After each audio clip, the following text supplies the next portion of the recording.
Welcome to the Rim Break Rodeo. We hope this video helps. You begin by confirming prerequisites and immediately starting the update process. First, free up about 20 GB and plug the Dell into AC power. This prevents interruptions. Once done, back up critical files to an external drive or cloud so a restore is possible if something goes wrong. Make sure you are on a stable network, prefer wired for large updates, and note the exact Dell model and current BIOS version to match drivers later. Now open Settings Update and Security to begin.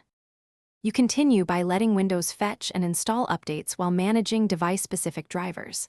Click Check for updates and install offered cumulative patches first, then allow any feature update to download and begin installation. If Windows flags driver or firmware conflicts, go to Dell Support, enter the service tag, and download the matching drivers and BIOS. Install BIOS only on AC power. If updates stall, run the Windows Update Troubleshooter and pause antivirus or other heavy tasks. You finish by completing reboots and validating the update succeeded. After the final restart, check System about to confirm the Windows build and run Device Manager to spot any driver warnings.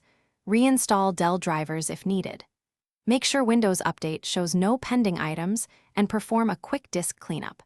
If the update fails repeatedly, use System Restore to revert or create bootable Windows installation media to repair the system. This step resolves deeper corruption while preserving your files when done carefully. Thanks for watching. Consider subscribing if we helped you.